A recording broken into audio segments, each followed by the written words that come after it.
काली नजर। माँ, माँ। अरे क्या माँ माँ कर रहा है? बकरी का बच्चा है क्या? अरे माँ, मजाक छोड़ो। मुझे फाइनली वो मेन चौराहे वाली दुकान मिल गई है।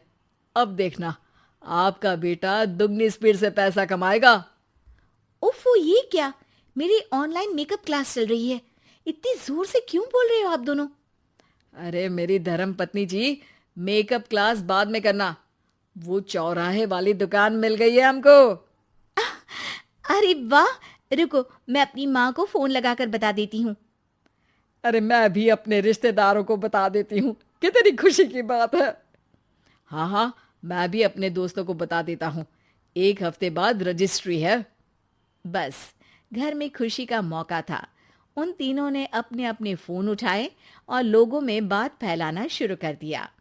और रही सही कसर, श्वेता बहू ने अपने पड़ोस में सबको बताकर कर दी।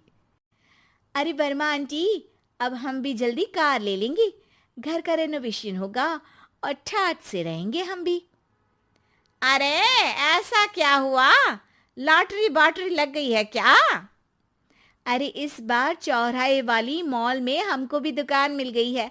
दुकान नंबर 21, जो एकदम चौराहे पर है। अब ग्राहक बढ़ेंगे तो आमदनी भी बढ़ेगी ही ना। अरे वाह, कितनी खुशी की बात है। मैं बहुत खुश हूँ तुम्हें इतना खुश देख के। बाकी एक बात कहूँ, सबको मत बताते फिरना। किसी की नजर लग जाएगी तो खुशी की खबर वापस लौट जाएगी। हैं? ऐसे थोड़ी ना होता है। अब डरा रही हो। अरे सही कह रही हूँ। काली नजर कहते हैं इस चीज को, जब आप किसी को कुछ बताओ और वो काम बिगड़ जाए। अरे लेकिन मैं तो। तुमने सबको बता दिया ना? हाँ, फोन लगा लगा के। अब बच के रहना। काली नजर बड़ी खतरनाक होती है। श्वेता इतनी खुश रहती है कि वो वर्मा आंटी की बात पर ध्यान ही नहीं देती, जबकि पड़ोस में और भी लोगों से खुशी की खबर शेयर करती रहती है। अगले दिन राजेश बहुत दुखी होकर घर आता है। अरे बेटा, क्या हुआ? मुंह क्यों सूजा हुआ है? मधुमक्खी ने काट लिया क्या? माँ, वो दुकान किसी और के पास चली गई। किसी ने ज्यादा भाव लगा दिया। अरे पर बात तो आपसे हुई थी ना उस दुकान वाले की। हाँ, आज मैं टोकन अमाउंट देने गया था, तब मुझे पता चला। कोई आकर सुबह मुझसे पहले ही ज्यादा अमाउंट दे गया। हम्म, काली नजर। क्या? क्या कहा? वर्मा आंटी ने समझाया था कि किसी को बताना मत, वरना काली नजर लग जाएगी। अच्छा, तुम्हें उनकी बात मान लेनी चाहिए थी। उनकी बात मान लेती, बता चुके थे ना हम तीनों। अरे अगली बार से ध्यान रखेंगे। कोई भी नई चीज होगी तो किसी को नहीं बताएंगे। तीनों कुछ दिन ऐसे ही रहते हैं, पर एक दिन श्वेता को एक मेल आता है। राजेश, मेरा ऑनलाइन मेकअप कोर्स कंप्लीट हो गया। अब मैं खुद का पार्लर खोल सकती हूँ। अरे वाह, अपने मोहल्ले में ही खोलते हैं। ये जो घर के सामने दुकान है ना, वहीं। हाँ, यहाँ सस्ती भी मिल जाएगी। अगले दिन श्वेता वर्मा आंटी के पास जाती है, मिठाई का डब्बा लेकर। अरे आओ आओ, कैसे आना हुआ? जोर से नहीं बोलूंगी। वो सामने वाली दुकान है ना, वहां मैं अपनी पार्लर की दुकान खोलने वाली हूँ। उसकी मिठाई है। अरे वाह, बहुत बधाई हो तुमको। हाँ, मैं कमाने लगूंगी तो राजेश पर पूरे घर का बोझ नहीं रहेगा ना आंटी जी। ये तो है। पर ये बता कि तूने ये बात किसी और को तो नहीं बताई ना? अरे नहीं नहीं, पिछली बार गलती कर दी थी। काली नजर लगी किसी की और राजेश के हाथ से वो दुकान चली गई थी। सबको मत बताना। चलो मैं चलती हूँ, कल दुकान की बात करने भी तो जाना है। अगले दिन श्वेता दुकान के लिए मालिक से बात करने जाती है। अरे लेकिन दुकान तो हम कल रात को ही किसी को दे चुके हैं। कल ही? हाँ, कल ही। 2 दिन बाद कोई यहाँ पार्लर भी खोल लेगा। अब कहीं और दुकान देख लीजिए। अरे पर हमको भी तो पार्लर ही खोलना था। हाँ भाई, ये एक ही दुकान है, आधी आधी तो नहीं दे सकता ना मैं। राजेश और श्वेता घर पर हताश होकर आ जाते हैं। इस बार तो किसी को बताया भी नहीं था, अब किसकी काली नजर लग सकती है। सुनो, तुमने माँ को बताया था क्या?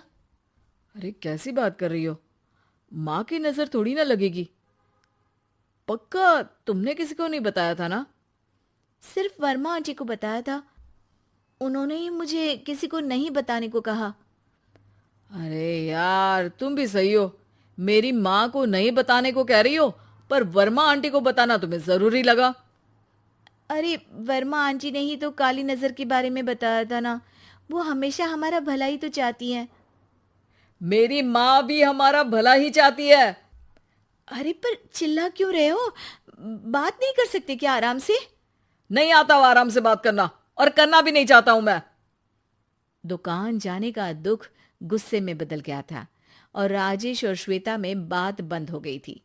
2 दिन बाद मोहल्ले में पार्लर का इनॉग्रेशन हुआ, जिसमें मोहल्ले के सभी लोगों को बुलाया गया, पर श्वेता, राजेश और माँ नहीं जाते। माँ, अंदर आ जाओ, क्या देख रही हो? अरे नया पार्लर देख रही हूं अपने आंगन से। देखो, माँ को दूसरे का सुख देखने में कितना मजा आ रहा है, मेरा दुख नहीं दिख रहा इन्हें। यह मेरा पार्लर भी तो हो सकता था। अरे चुप रहो यार, हर बात में लड़ाई क्यों ढूंढ रही हो? राजेश और श्वेता फिर बहस करने लगते थे। तभी माँ ने दोनों को बाहर बुलाया। अरे जरा देखो तो, दुकान चलाने वाले का बोर्ड पर नाम क्या लिखा है? श्रुति वर्मा। गाड़ी निकाले बेटा, हमें कहीं जाना है। काली नजर का इलाज कराने? राजेश अपनी बाइक निकालता है। तीनों ट्रिपलिंग कर रहे हैं। माँ राजेश को उस मॉल वाली दुकान पर लेकर जाती है जहां राजेश अपनी दुकान खोलने वाला था। यही दुकान लेना चाहता था ना तू? हाँ, पर इनको भी दुखी करने लेकर आई हो क्या यहाँ पर दुकान दिखाकर? वहां काफी नहीं था? अरे श्वेता, थोड़ा सब्र रख, अभी पता चलेगा कि हम यहाँ क्यों आए हैं। बता, इस दुकान चलाने वाले का नाम क्या है? अनुपम वर्मा। कुछ समझ में आया?